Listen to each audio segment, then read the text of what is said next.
But we'd like to begin this morning with the president's valedictory speech.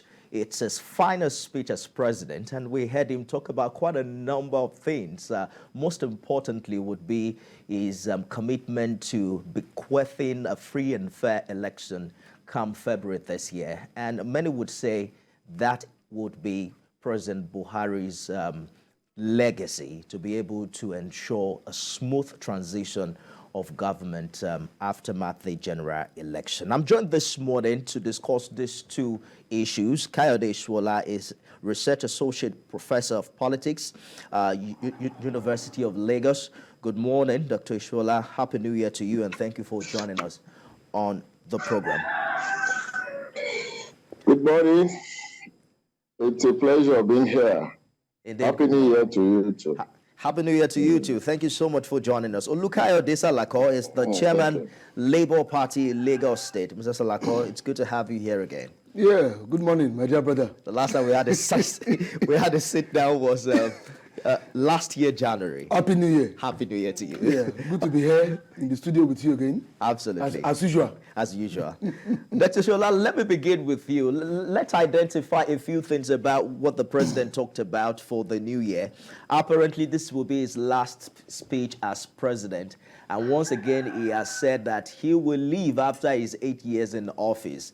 That, again, gives Nigerian an edge when you consider the fact that in other African countries, presidents would like to stay beyond the constitutionally allowed tenure. Rwanda is doing very well, but the president has been there now for 22 years. And we saw that just like what the former president, Obasanjo, attempted when he was president, Paul Kagame was able to successfully amend the constitution to allow him to run for a third time of 7 years, and even if he wills, can run another 2 terms for 5 years. Is it good news for Nigeria that since 1999, all the presidents have kept to the constitutional requirement? Well, thank you very much. I do not think the credit goes to the president who has made that speech. I think the credit goes to the Nigerian people who have been very resilient in ensuring that such does not occur in the system. Human being, by nature, will want to continue ordinarily in power because of the spoils of office, because of what happens when you leave power, your access to resources, your access to power, your access to control of the instrumentalities of the state. So naturally, it is not uncommon for human beings to want to stay put, sit-tight syndrome, as we call it. But I'm sure the player is aware that Nigeria's democracy has gone far beyond where that can happen. You gave the antecedent of Obasanjo and how it ended. And of course, any thinking person will know that even when I want this, if I attempt this, it is not going to work. So it is good news for Nigeria and Nigerian people in the sense that we are building this democracy and we're advancing, albeit slowly. But I don't think there's any credit to be given to whoever makes that statement. He knows that it is not possible at all, not in this place. All right. What do you think about that? You think that, because I know that in the preceding year, there were reports that the incumbent president was willing to extend, and he has come once and again to say, well, that's not going to happen. I'm out of this place in 8 years. You don't think he deserves some credit at all? Well, thank you. When something is not possible, it is not possible. A former president tried it. He tried to extend his tenure. It didn't work. He met the brick wall. He met the resistance. It didn't work. And nobody has tried it again. That is the provision of the Constitution of the Federal Republic of Nigeria, that a president shall only serve for 2 terms of 4 4 years. 4 years each. Any attempt to want to extend it is, to me, is gluttonous. Yorubas call it ojukokoro. You've done 8 years. Out of a country of over 200 million, only you cannot be holding sway to power permanently, longer than necessary. Not even to talk of... Longer than required by the Constitution. Not even to talk of the requirement, according to the requirements of the Constitution. So, when something is not possible, it is not possible. Besides, President Muhammadu Buhari has said it, that he is a man of integrity. If integrity is one of the things you have sold to Nigerians before they even thought of giving you their vote, the mandate to go and run their country, if integrity is what is sold, so a man of integrity won't even attempt it to say, I want to extend my tenure. It will be a stain to that integrity mantra. So, for me, it is not a matter of whether it deserves an accolade or it should be praised. There's nothing there. The normal thing is for you to do your 8 years and you leave honorably.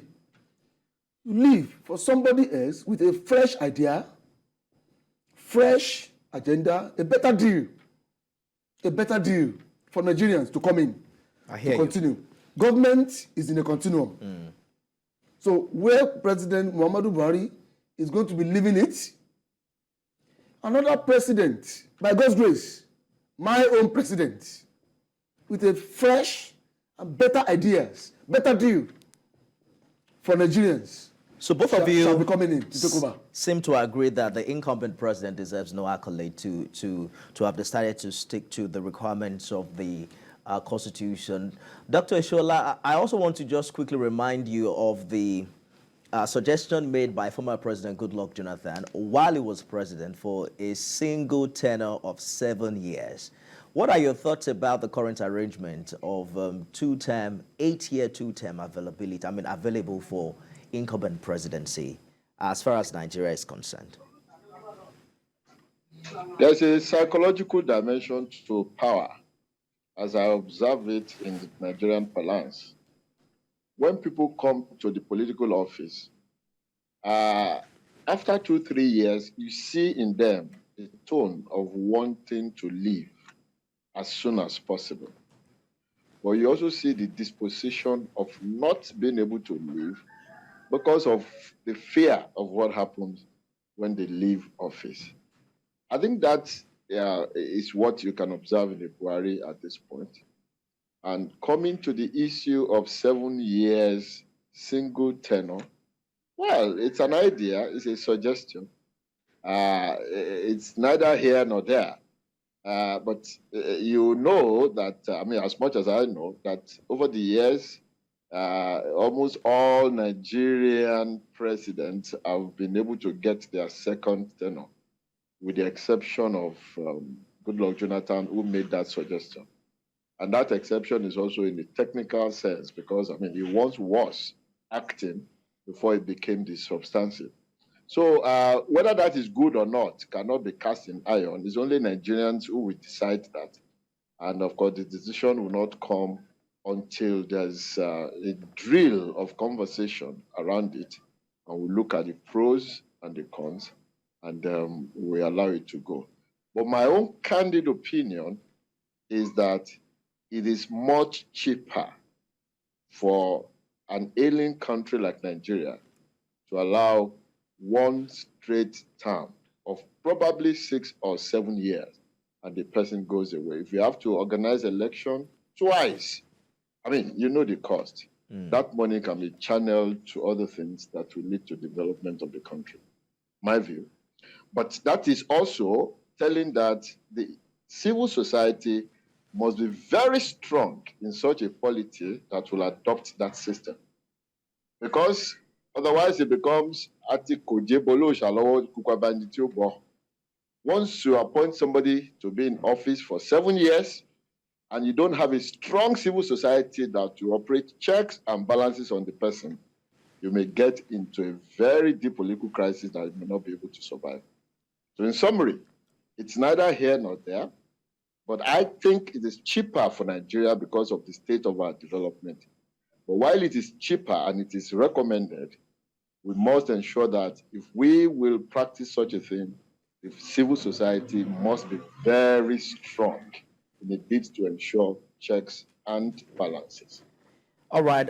In a short while, we're going to turn our attention to the content of Mr. President's speech, particularly as it relates to the forthcoming election this year. We'll take a short break and return with more. Don't go away. Staying with us on the program this morning, we begin with Mr. President's New Year's speech. Dr. Kayode Eesuola is the Associate Professor of Politics, University of Lagos. I also have here with me in the studio Olukayode Salako, Chairman Labour Party in Lagos State. Thank you, gentlemen, for staying the course on the program this morning. For the upteenth time, President Buhari has again assured Nigerians of a free, fair, and credible election come February. As a matter of fact, he did mention that the collective will and votes of Nigerians will be fulfilled in 2023, and he made this statement in his New Year message for Nigerians, which was made available on Saturday. In addition to my personal commitment and executive promise to see to the letter that the 2023 elections being diligently conducted by INEC will be free and fair, he says that the collective electoral will and votes of Nigerians will be fulfilled, even in the twilight moments of my watch. That should be a good news for the Labour Party. He's also made reference to the new Electoral Act, which would make it difficult to tamper with elections as before. Yes, we will always be happy in our own party. We will always be happy to hear that from the assurances the outgoing president can continue to give. We hope that he's not just saying it, that he means it, and is going to live true to the letter of living that legacy, because that is the only, enviable legacy. Good legacy means that president can leave behind. You see, Nigerians are groaning out there. They want a change of political platform. They want to try their luck with another political platform, a fresh one, and my political party is the one they are looking at. They've made up their minds. You're speaking for the people now. You see, no. You see, let me tell you this, right? I am the state chairman of the party. I'm involved. I know that the people out there are saying, Mr. Salako, it is your party we are going to vote for. But if they are saying they want to vote for my party, and they can't be sure of credible electoral process, an election where Mr. President himself can leave office and be proud of that legacy, then it's not going to be good for him. Because the only thing President Muhammadu Buhari has to give to Nigerians now, in fact, let me even say he should make it his New Year gift for Nigerians, because February 25 is very close to January 1.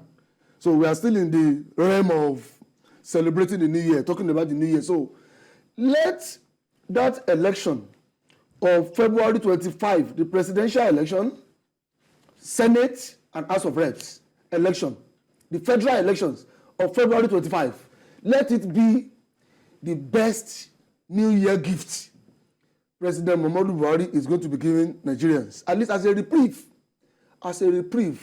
for their long suffering of 8 years under his watch as the president of Nigeria. Let it be his best New Year gift for Nigerians and the best legacy I doubt he's going to be leaving behind. If Mr. President will agree with you that that's the only legacy he's leaving behind. In his New Year speech, he did mention about the successes recorded in the fight against insurgents in the Northeast, how IDPs are returning to their ancestral homes in Borno, how over 82,000 insurgents and their families have now surrendered to the Nigerian military, how the fight against banditry. The insurgents are still killing He also talked Nigerians about every the day. fight against banditry and kidnapping. The bandits are still killing Nigerians every day. Momentum occasioned by the resumption of train service along the Kaduna and Abuja corridor. But just hold that thought. Dr. Eesuola, let's talk about the body language of Mr. President. His track record in this regard, in previous staggered elections that we've had, would you say that this is just beyond mere words, that the president is actually has good intent to bequeath a better electoral process coming up this February? Okay, well, when you explain people or you analyze people, you are merely doing so from your own point of view, and that's exactly what I'm going to do.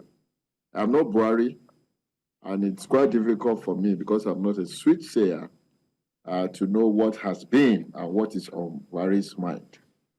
But for the person reading from afar, there are two possibilities in assessing a Buhari.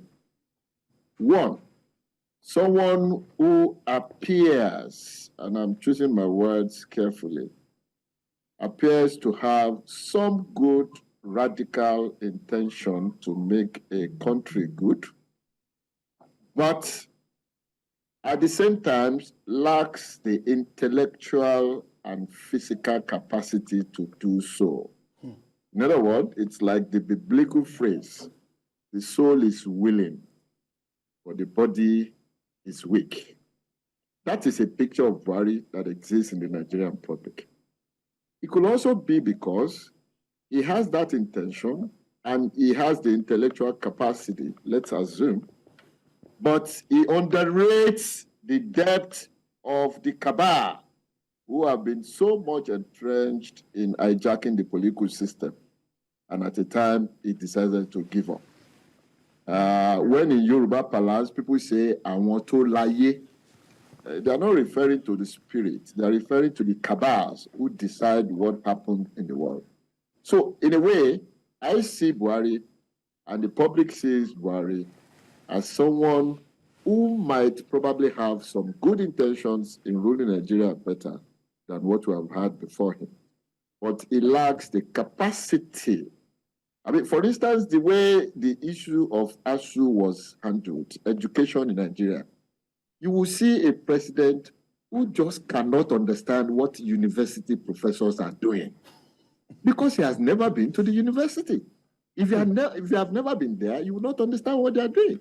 So, in as much as he probably wanted, but his capacity to understand the importance of this sector is low because he has never been part of it. So, he probably has good intention, but the capacity is low. And, again, he probably underrated the depth of the problem he was coming to address in 2015 when they rebaptized him as a holy person. Let me hold you for a minute, Doctor, because you really haven't spoken to my question as regards his intention for the forthcoming election. But George has called in from Ikeja. Good morning, George. Good morning, Nifemi. Happy New Year to you and to your guests.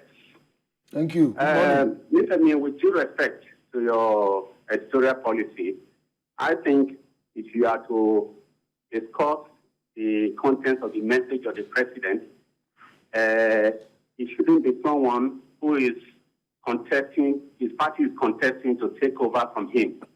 You don't expect him to say anything complimentary about what the current president has done because he is striving to take over from him. I've listened to the few statements he has made that it is his own party candidate that is coming in. I wonder how much he has paid the TVC for that.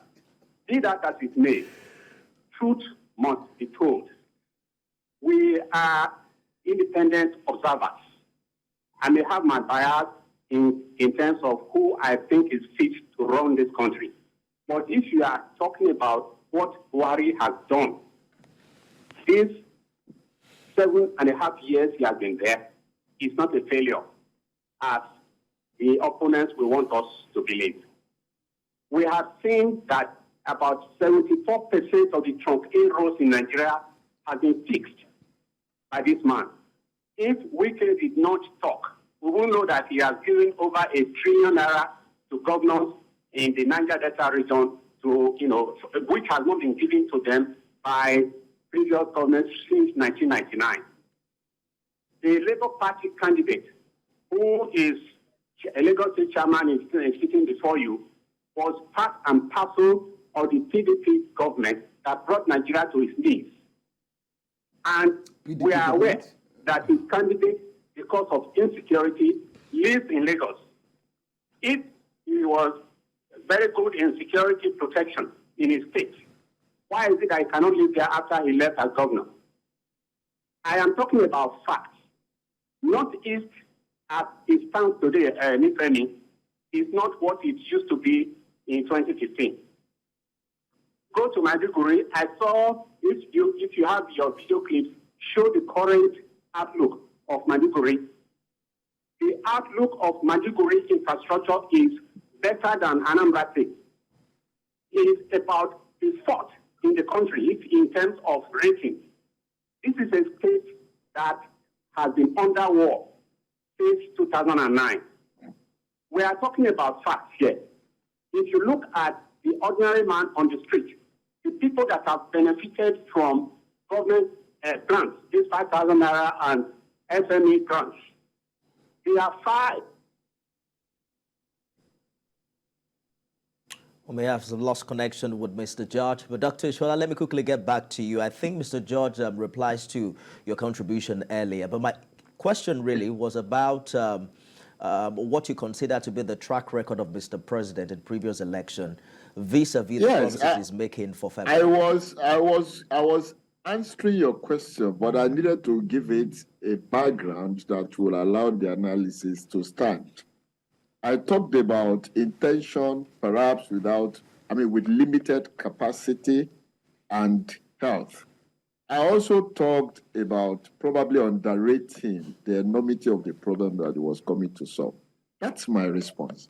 On the other side, which is the second image of the Buhari you see in the Nigerian public, is someone who has developed the country, like my friend who just made a call was trying to say. There is no denying that roads have been constructed. We now have rails and all this stuff. But we should also balance it by asking critical questions about the essence of the state, the essence of government. It is for security of lives and property of the people. That is it. To what extent have we achieved that? That has to be asked. And then the economy, which is the way people survive every day. What is the reward system in Nigeria? In 2015, minimum wage was probably the same 30,000 naira. Today, minimum wage is 30,000 naira. Look at the gap between naira and dollar. So the ordinary man on the street who is struggling to feed, who is struggling to pay house rent, will probably not think first of the roads constructed and the railways constructed. He will think of his survival. So you have all this plethora of images about Buhari when you look at what obtains in the Nigerian public. I think the summary of it all is that Nigerians should know, and that is my take in this matter, that election is not and will never be enough in any political system. Election is ritual.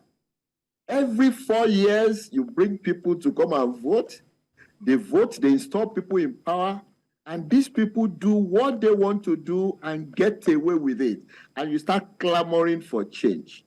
When the change comes, you bring in another person who does almost the same thing, and then you wait for another 4 years. It's a ritual of the ballot box. Election does not change a political system. Never. What changes the political system is holistic political participation on Dr. the part Eesuola, of the I'm afraid people. we have to go on a break now. It's apparent that opinions are divided as to Mr. President's performance in the past 7.5 years. There are some who would say that global inflation has also impacted mightily on the economics of things within the country.